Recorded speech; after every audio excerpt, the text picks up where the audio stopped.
வணக்கம், நான் டாக்டர் மைதிலி. இன்னைக்கு நிகழ்ச்சியில திருநீற்று பச்சிலை அப்படின்ற முக்கியமான ஒரு மூலிகை. இந்த திருநீற்று பச்சிலை இலைகளை எந்த நோய்க்கு எப்படி பயன்படுத்தலான்றதை பத்தி தெளிவா பார்க்கலாம். இந்த இலைகள் அப்படின்றது ரொம்ப குறிப்பா வேர்வை துர்நாற்றம் நோய் பாதிப்புல இருந்து இயற்கையாவே படிப்படியா வெளிவரத்துக்கு ரொம்பவே உதவியா இருக்கும். இப்போ உடல் முழுக்க வேர்வை துர்நாற்றம் அளவுக்கு அதிகமா இருக்கு அப்படின்னாலும் சரி, இல்ல ஒரு சில பேருக்கு பாத்தீங்கன்னா அக்குள் பகுதி அப்படின்னு சொல்லக்கூடிய அண்டராம்ல மட்டுமே வேர்வை துர்நாற்றம் அதிகமா வெளியே தென்படும் இல்லையா? இப்படிப்பட்டவங்க எல்லாம் என்ன செய்யலாம், காலையில குளிக்கிறதுக்கு 1 மணி நேரம் முன்னாடி நீங்க குளிக்க போற அந்த 1 பக்கெட் தண்ணிக்கு 2 கைப்பிடி அளவு திருநீற்று பச்சிலை இலைகள், முதல்ல இந்த இலைகளை தண்ணியில கழுவி நல்லா அலசி கிளீனா மண்ணு தூசி எதுவும் இல்லாம சுத்தம் செய்து எடுத்துக்கோங்க. நீங்க குளிக்க போற 1 பக்கெட் தண்ணியில இந்த 2 கைப்பிடி அளவு இலைகளை அதுல கொட்டிட்டு நீங்க என்ன செய்யலாம், ஒரு 1 மணி நேரம் அப்படியே ஊற விட்டுறலாம். 1 மணி நேரத்துக்கு அப்புறம் இந்த தண்ணி கொண்டு உடல் முழுக்க நீங்க குளிக்கலாம். அப்படி இல்லைன்னா திருநீற்று பச்சிலை இலைகளை அந்த தண்ணியோட சேர்த்து கொதிக்க வைத்து இதை இலைகளை மட்டுமே எடுத்து தூக்கி தூர வீசிட்டு இந்த வெந்நீர் கொண்டு நீங்க உடல் முழுக்க குளிக்கலாம். இப்படி தொடர்ச்சியா ஒரு 30 நாட்கள் திருநீற்று பச்சிலை இலை கொதிக்க வைத்த தண்ணி இல்ல ஊறின அந்த தண்ணி கொண்டு உடல் முழுக்க குளிச்சுட்டே வரீங்க அப்படின்னாலே ஒரு 15-16 நாட்கள்லயே பாத்தீங்கன்னா வேர்வை துர்நாற்றம் படிப்படியா குறையறது உங்களுக்கு நல்லாவே தெரியும். 30 நாட்கள்ல அந்த நோய் பாதிப்போட தீவிரம் நல்லா குறையறதும் உங்களுக்கு நாளடைவில் நல்லாவே தெரியும். இதோட மட்டும் இல்ல, ரொம்ப குறிப்பா டீனேஜ் வயதில் இருக்கக்கூடிய ஆண்கள் பெண்கள் நிறைய பேர் சந்திக்கக்கூடிய ஒரு பெரிய பிரச்சனை முகப்பரு வந்து போனதுக்கு அப்புறம் பின்னாடி ஏற்படக்கூடிய கரும்புள்ளி. இது மாதிரியான பாதிப்பு இருக்கு அப்படின்றவங்க திருநீற்று பச்சிலை இலைகள் கொஞ்சமா எடுத்து நல்லா திக்கா விழுது மாதிரி அரைத்து அதை பிழிஞ்சு அதுல இருந்து சாறு எடுத்துக்கோங்க. 2 டீஸ்பூன் அளவு திருநீற்று பச்சிலை இலை சாறு எடுக்கிறீங்க அப்படின்னா இந்த 2 டீஸ்பூனுக்கு ஒரே ஒரு சிட்டிகை தான், ரொம்ப அளவுக்கு அதிகமா இல்ல, ஒரு சிட்டிகை அளவு வசம்பு பொடி இதை சேர்த்து நல்லா கலக்கிடுங்க. இதை முகப்பரு கரும்புள்ளி இருக்கக்கூடிய இடங்கள்ல மட்டுமே ஒரு நாளைக்கு ஒரு தடவைன்னு தொடர்ச்சியா ஒரு 2 வாரங்கள் வரைக்கும் ஃபேஸ் பேக் மாதிரி, அதாவது முகம் முழுக்க கிடையாது, முகப்பரு கரும்புள்ளி இருக்கக்கூடிய இடங்கள்ல மட்டுமே இதை தினமும் ஒரு நாளைக்கு ஒரு வாட்டி அப்ளை பண்ணிட்டே வாங்க. நல்லா காய்ந்ததும் வெந்நீர் கொண்டு நீங்க ஒரு துணி இல்லைன்னா நார்மலா ஒரு சாதா வெந்நீர் கொண்டு நீங்க ஸ்பிளாஷ் பண்ணி முகத்தை வாஷ் பண்ணிடலாம். இப்படி தொடர்ச்சியா 2 வாரங்கள் வரைக்கும் மேக்சிமம் செய்துட்டே வந்தீங்க அப்படின்னாலே முகப்பரு கரும்புள்ளி இயற்கையாவே மறையிறது நாளடைவில் நல்லாவே தெரியும். இதோட மட்டும் இல்லாம ஒரு சில சருமம் சம்பந்தப்பட்ட நோய் பாதிப்பு, எக்ஸிமா, சொரியாசிஸ், அப்படி இல்லைன்னா சொறி, சிரங்கு, படை, தேமல் மாதிரியான பாதிப்பு இருக்கு அப்படின்றவங்களாம் இந்த திருநீற்று பச்சிலை இலை சாறு கூடவே கொஞ்சமா வசம்பு பொடி சேர்த்து எந்த இடங்கள்ல அந்த நோய் பாதிப்பு இருக்கோ அந்த இடங்கள்ல மட்டுமே இது எக்ஸ்டர்னல் அப்ளிகேஷன் மாதிரி பயன்படுத்திட்டே வந்தீங்க அப்படின்னாலே அந்த ஸ்கின் ப்ராப்ளமோட நோய் தீவிரம் படிப்படியா இயற்கையாவே கம்மியாகிறது நாளடைவில் நல்லாவே தெரியும்.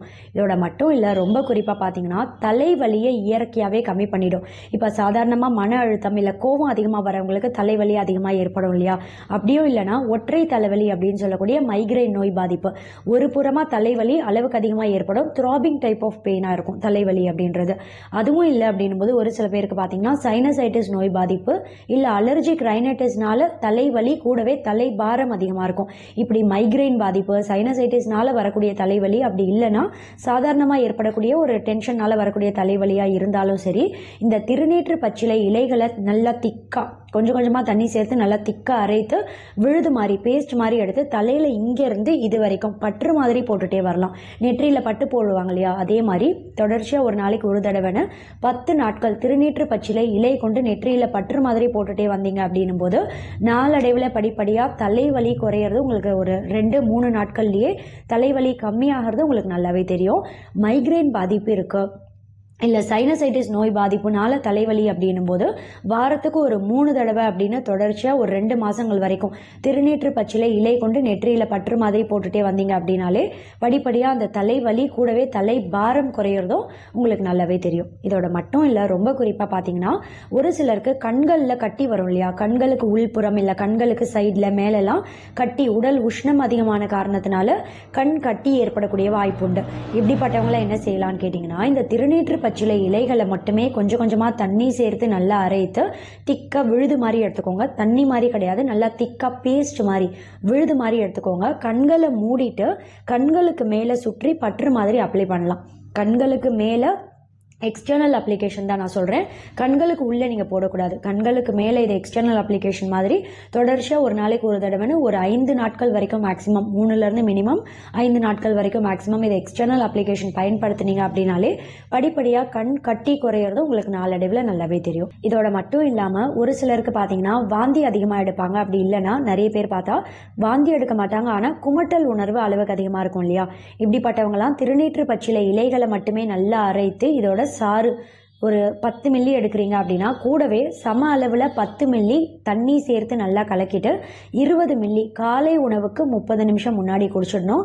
அதே மாதிரி இரவு உணவுக்கு 30 நிமிஷம் முன்னாடி 20 மில்லி ஃப்ரெஷ்ஷாக தயார் பண்ணி இரவு நேரத்துலையும் குடிச்சிடணும். இப்படி தொடர்ச்சியாக ஒரு 3லேருந்து 4 நாட்கள் எடுத்துகிட்டே வரீங்க அப்படின்னாலே அந்த குமட்டல் வாந்தி உணர்வு படிப்படியாக இயற்கையாகவே கம்மியாகிறது நாளடைவில் நல்லாவே தெரியும். இதோட மட்டும் இல்லை, நுரையீரல் உறுப்பை தூய்மைப்படுத்தி ஆரோக்கியமாக செயல்பட வைக்கிறதுக்கும் இந்த திருநீற்று பச்சிலை இலைகள் அப்படின்றது ரொம்பவே பயன் தரும். அதே மாதிரி பார்த்தீங்கன்னா இப்போ சளி அதிகமாக இருக்குது, நெஞ்சு சளி அதிகமாக இருக்குது, ஒரு சிலருக்கு இருமல் அதிகமாக இருக்கும், காய்ச்சல் பாதிப்பு இருக்குது அப்படின்றவங்களாம் இந்த இலைகளை நல்லா அரைத்து இதோட சாறு 2 டீஸ்பூன் அளவு எடுக்கிறீங்க அப்படின்னா கூடவே 1 டீஸ்பூன் அளவு தேன் சேர்த்து நல்லா கலக்கிட்டு காலை உணவுக்கு ஒரு 15லேருந்து 20 நிமிஷம் முன்னாடி இதை நீங்கள் குடிச்சிடணும்.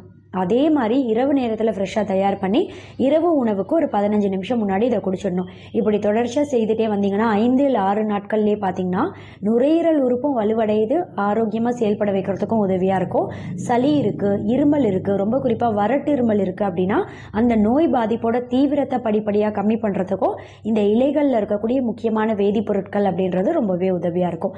நிறைய பேர் சந்திக்கக்கூடிய பெரிய பிரச்சனை என்னன்னு பார்த்தீங்கன்னா இப்போது கால் ஆணி இருக்குது அப்படின்றவங்க என்ன செய்யலாம், இந்த இலைகளை நல்லா திக்கா விழுது மாதிரி பேஸ்ட் மாதிரி நல்லா திக்கா அரைத்து கால் ஆணி எந்த இடத்துல இருக்கோ அந்த இடத்துக்கு மேலே இந்த இலையோட விழுதை வைத்துட்டு அதுக்கு மேலே சுத்தமாக இருக்கக்கூடிய ஒரு காட்டன் துணி வச்சு நீங்கள் கட்டிடலாம்.